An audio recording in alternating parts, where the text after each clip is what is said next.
What's up, world? What's up, Cincinnati? What's up, YouTube? What's up, Facebook? It is I, Lee Zellars, in the basement. Basement show after dark. It's not nighttime yet, but it will be soon. But you can't tell. I have no windows down here. Just dark, grimy basement. Not that grimy, because if it was that grimy, I wouldn't bring in guests like I have today. My guest is comedian. I probably messed his name up. Luis what is that? It's spelled right there. Like, yeah. Like Daisy Fuentes. Daisy Fuentes. Luis Fuentes. Yeah, there you go. I got that out. Kind of. What's up, man? Glad to have you on the show. Thank you. Thank you for having me on the show. I really appreciate it. Yeah, I saw you, it was probably like last year at Maria Love You. You know, she got that last name too. Caballero. Caballero. I only said that. That's the first time I think I've actually said your name live. I saw you on one of her shows, Hayward Thompson. Y'all did the thing out there. Ovation, whole entertainment thing. Yeah. Caught you on that. Oh yeah? Yeah. I didn't, wow. Yeah, see, I was sitting over there in the corner. I had a couple of drinks. So it's fine. So are you from here? I am not. I'm actually from San Juan, Puerto Rico, born and raised. I lived in Puerto Rico my entire life until I was 29 years old. Okay. And I decided to come to America. Why? Yeah, because somebody said, I always wanted to live in the United States, and not. I just felt that I just wanted to give it a shot. Mm-hmm. Things in Puerto Rico, they're great. In terms of, it's a paradise. Yeah. But in terms of opportunities, it's really hard to find opportunities that you can kind of make it, keep progressing. So I decided to take an opportunity in Cincinnati, Ohio. Okay. So in other words, it's not a lot of funny bones and go bananas in Puerto Rico. No, actually the comedy scene is starting to make, I don't want to say a boom, because we used to, the stand-up scene is making a boom right now. Mm-hmm. Like there's like growing little bar shows and open mics. And it's just like in the starting phase. But back in the days, there weren't like that. It was more improv theater, or there were one or two comedians that would do stand-up, and they were like the biggest stars, and they would actually do improv or sketch comedy. So it's very, very different in the States. Okay. So coming up in Puerto Rico. What was life like? Was it like, you're there, but you want to be here, you're seeing stuff on TV, and, Sanford and Son, and all these kind of shows, like, what, one day I'm going to go over there and I'm going to do that. Well, I always, I always kid around with people saying that I learned to speak English by watching cable TV. I hear that a lot of people say that. I met some Russian friends that told me like, yes, we learned to speak American by watching movies. Yeah, I'm trying to get better on my English by listening to Wiz Khalifa. Okay. But it's Wiz, not working. Yeah. But back in Puerto Rico,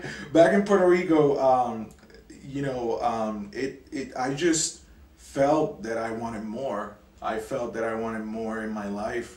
And I felt like I was in a cage, that I was surrounded by water, and I knew that there was more out there. Right. And, a lot of people in Puerto Rico kind of, why don't you go to Spain? Why don't you go to Japan? Or why don't you go to Australia? I never, that wasn't my goal. No, I'm like, if I'm like in, Japan or somewhere else, I'm like, if everybody's like, why don't you go to Ireland or Switzerland or the Netherlands or whatever, I'm like, no, I want to go to America. That's where the stuff is happening. And there's nothing wrong with right. There's nothing wrong with those other countries. I want y'all coming out there. But, you want me to translate it for you? Yeah, people in Spain? Explain it. Nada malo para usted. But it was my goal. My goal was always to come to the States. I wanted to discover, one of my goals is to see all 50 states. Right.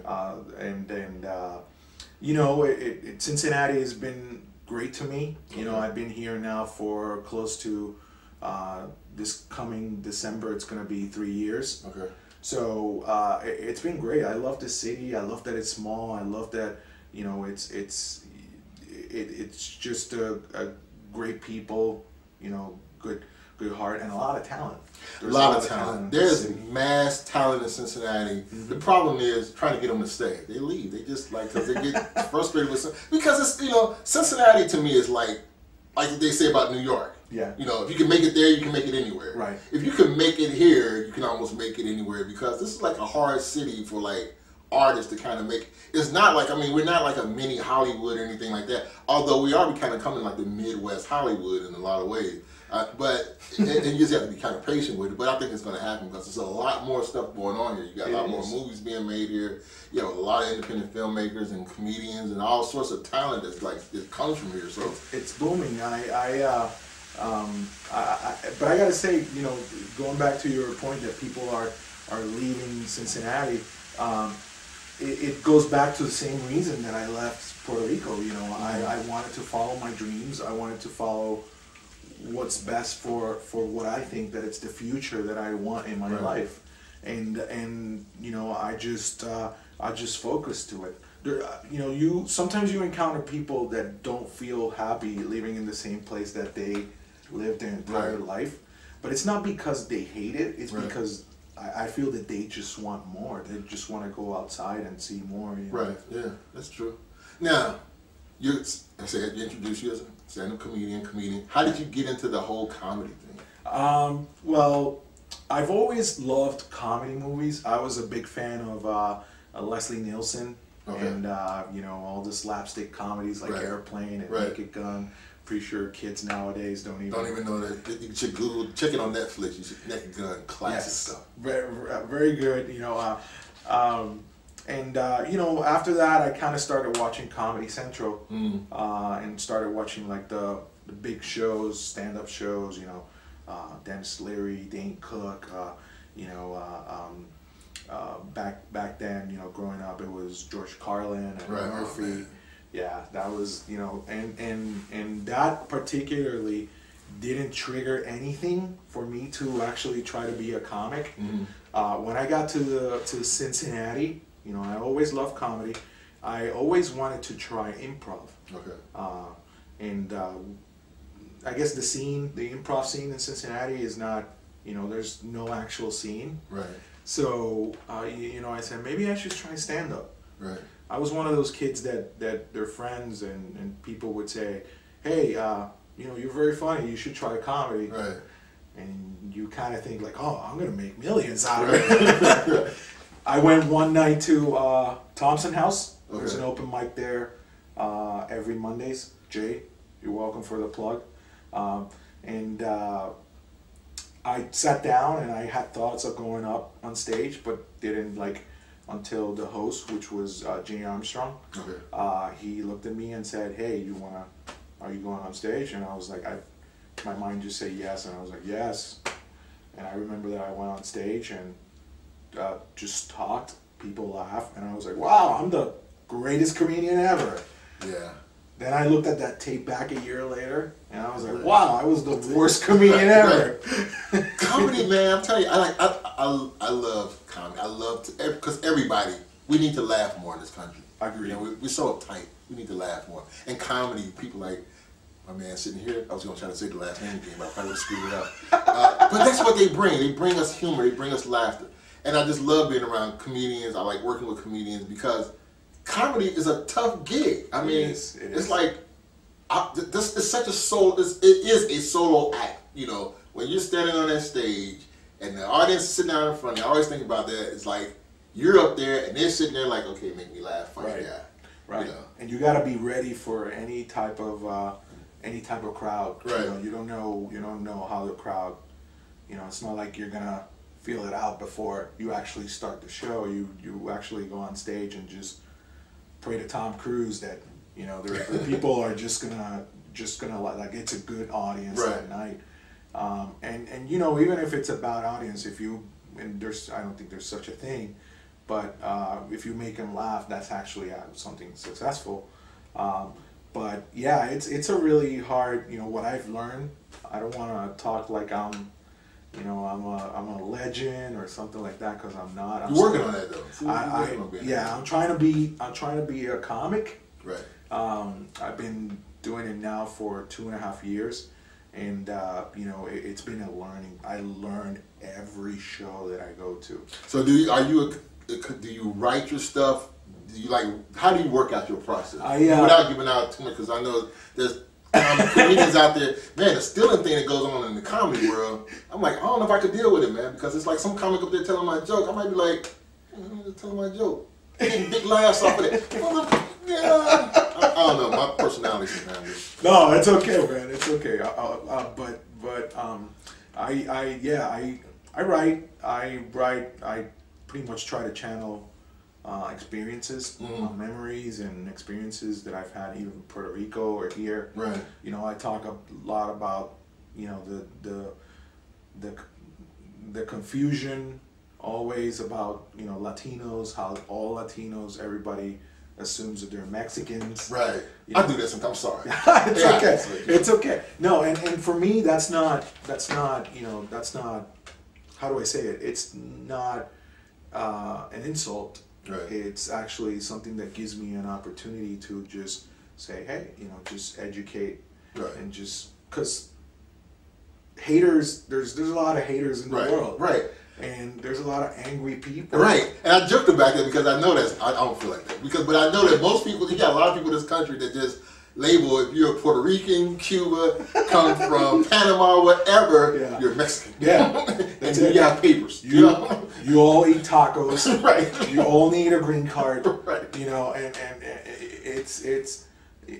I've gotten questions, you know, about, you know, Puerto Rico, and if it's, you know, if I could drive from Puerto Rico to here, which is impossible, you know, but I don't see it as a, you know, I make fun of it on stage. Right. But if I meet somebody, I try to, you know, just let them know, hey, you know, right, this, what's up. So how is that too? Like, as far as a comedian, it's like, because it's like when you're from a different nationality and you make fun of your nationality to others who's not Puerto Rican, they find it very entertaining. Have you ran into some of your friends who are Puerto Rican and like said, did you have to do that? Did you have to make fun of us like that? You know, in the beginning, a lot of Puerto Rican friends would say, I had some friends that would not even share the feedback, and I would go like, whoa, what's going on? And I would like kind of poke around because I'm like that, I'm stubborn, and I just like to poke. So, you know, they would say like, I just feel like you're being disrespectful to our country. And I'm like, which way? I'm not saying anything out of line about Puerto Rico. Right. Plus, it's comedy. You know, if it was, I think that there's it's not easy. You know, like if you would say, it's kind of like saying black jokes. Right. Like if you would say a certain, you know, there's a fine line, you know. Right. Like, you know, like you're not gonna, if it's funny, it's funny. Right. You know, it's gonna go that way. And, you know, I love my country. Right. It's a paradise. Right. You know, I love going there, the beaches, the people. But no, I don't, you know, even though I get that feedback, I kind of try to work it out and just go with what's funny.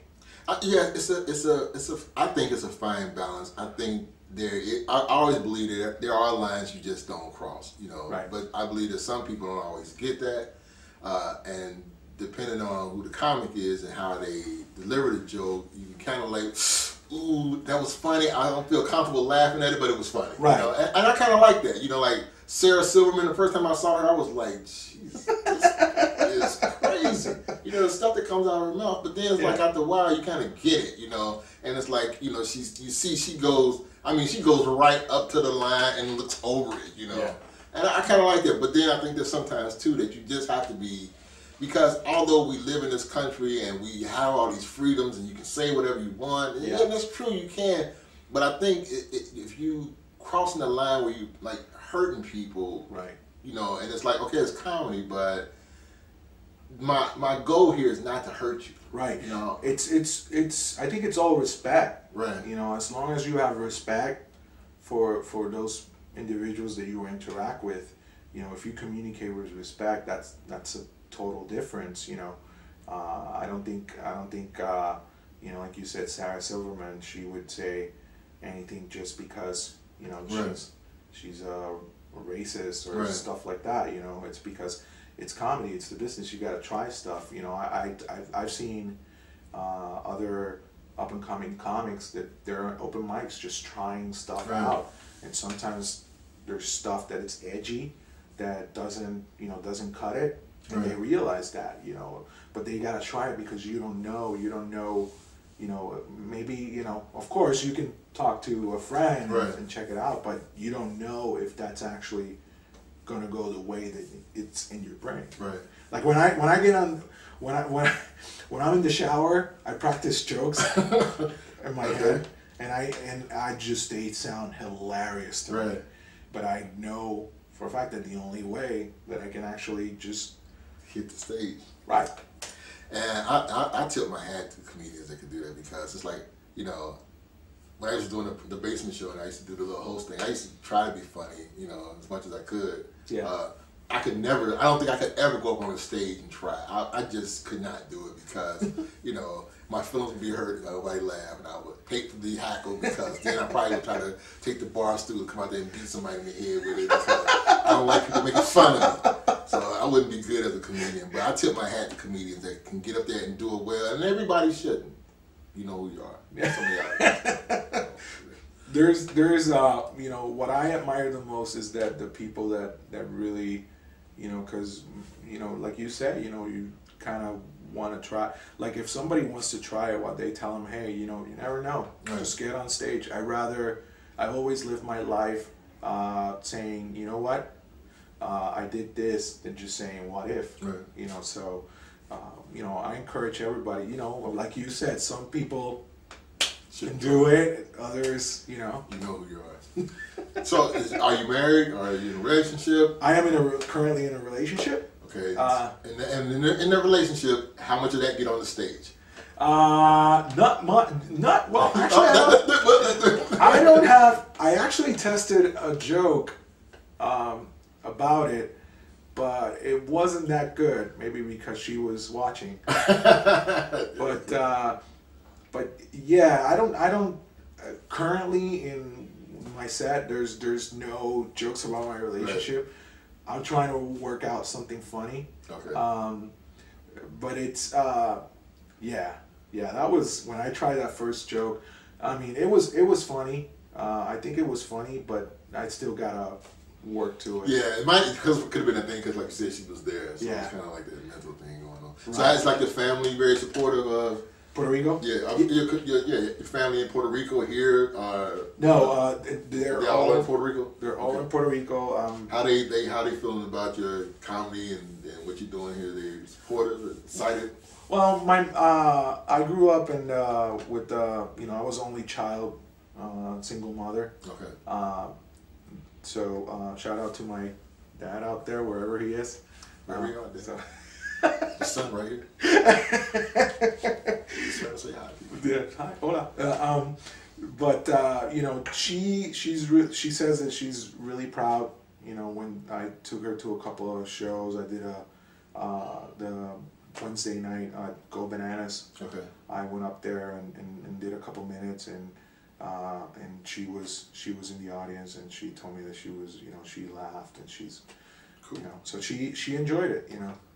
Now, before we started filming, we were talking about depression and that kind of thing. Right. And you talked about how you do a blog and you deal with that on there. So how is that being a comedian? I mean, that probably is like an outlet that probably helps. I mean, because I'm guessing, like, if I was having a state of depression or that state of mind, if I could like somehow get on the stage and still make people laugh, even though I'm not feeling that great right then, that could almost be like therapeutic in some kind of way. Or maybe I'm wrong. I don't know. It is. It's I feel that once you hit the stage and maybe it's my the you know, I want all the attention, you know, like the whole diva thing or whatever you want to call it. I think that, you know, it helps because you let it out there. And one thing that I tell my friends, and I really mean it, is that my goal, like, I don't really, like, when I go to contests or stuff like that, I just the one thing that I'm focused is that to make that crowd laugh, because there's so many people in the crowd that might be going through so much problems or things or situations, and they take those couple of minutes to come into a comedy show and enjoy it. So my biggest goal is to get that laughter out of the audience, because I feel that, you know, that there's people that are going even through tougher times than what I've gone through. You know?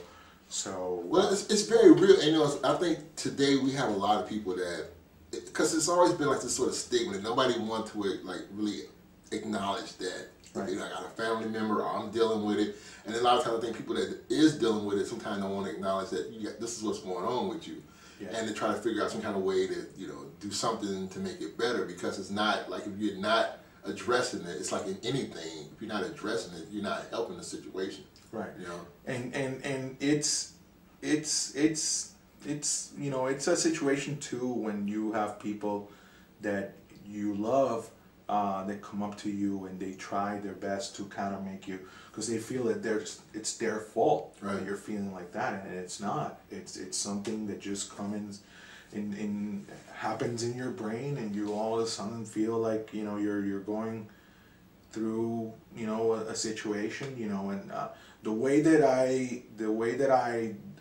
try to control it and try to, you know, it's just sharing my energy and traveling. Traveling helps me a lot, you know, just seeing new places and meeting new people.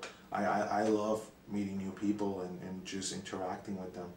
See, I sometimes, you know, I get depressed about a lot of little stuff, and it's like sometimes it's stuff that probably people you wouldn't probably think would cause anybody to be depressed, but for me it does. And my answer would be, I would like to roll up something. I can't. That would help, but they got me peeing in the cup on the job, so sorry.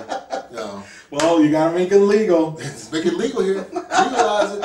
Legalize it. PSA. There you go. There you go. I don't smoke, by the way. About that. I don't either. Just in case the job is watching. I stopped. You know. Got me peeing in the cup. It's clean. It's coming back clean. Get it right, HR. There you go. You know it. HR be over there taking notes. And when we saw that last show. You know. And I don't. And one thing about, you know, the whole, you know, because it's a, for me, you know, there's different types of, you know, depression and you know, and how people get thoughts and you know, in my situation, it comes and go. You know, it comes and go. There's other people, you know, I just ask that everybody, if you want to find out more information, just Google information about it, because it's real. It's real, and there's people like Robin Williams. I mean, he was obviously, you know, he was going through some really deep stuff that nobody. Well, they said it was comedians I've heard that they knew that he was, you know. Maybe, you know, I say maybe because, you know, the only head or the only brain that I know right now, it's my own. You know, you never know. What I always say is that instead of you know, just questioning that person, just listen to them. You know, listen to them, and maybe that helps. You know, maybe that helps that particular person. Maybe it doesn't, but just it's a battle. But you know, I always say that it gets better. It did for me. So, you know, I'm very, I promote that all the time, that's for sure. I mean, it's a good thing to even talk about it, because it's real. It's a lot of people dealing with it. I mean, we live in, I mean, hell, the freaking times we live in, if this shit that's going on nowadays don't depress you, if you don't feel something that with the climate in this country, I mean, then there is something wrong with you in a lot of ways. You know what I'm saying? Because it's like you can't keep walking around here with these blinders on and like, oh, everything is fine. We got, you know, it's not. But you know, anyway, it is what it, you know. It is what it is. But it would have been a great shirt to have on down in Baltimore right now. I'm just gonna say. You know, down there with the protesters, hold up a sign, get the shirt on. My mixtape. Right. Yeah, that would have been funny. But you know, it's you know, I just say, like, you know, listen to people and just don't take the things that they're going to for granted. Right. Sometimes when it's like very close friends, they tend to think that they're just trying to call for attention, right. and it's not. Right. It's not. It's a real deal, you know. Right. Now, I always like to find out from comedians, like, okay, who is the comic out there today that you look at and be like, man, that dude is funny? It could be local or it could be Hollywood type. Like, who is those comedians that you just like? I don't mean to really put you on the spot because I know it's like probably a lot of them. And then you like, yeah. I'll say this guy named locally, then he would think like, man, you said you like the dude. You told me when you came to my show the last time you thought it was funny. You didn't mention my name when you sitting there with Lee Zellars. Wow. I would say that right now I love Bill Burr's work. Oh man, Bill Burr, yeah, funny. Yeah, hilarious. He is that dude. That dude cracks me the hell up, man. And I'm the type of guy I don't dissect his specials. You know, maybe I should to get better as a comedian. I just enjoy it as a as a fan, right. And I just sit back and enjoy the jokes and. But yeah, it's the I love his last special from Netflix. Yeah. Netflix, there's another cheap pop for you. And then he shot that in black and white, which was interesting too. Yeah, that was really different. Yeah, it was very different. But yeah, locally there's a lot of talent. Yes. Not that I want to get in trouble with anybody. Yeah, well, yeah, locally, I mean, it's some funny people. Man, I've had a lot of them on the show. And you had Glenn here, Glenn Childress. Yes. Wes Hedger, Jay Armstrong, Chris Seymour.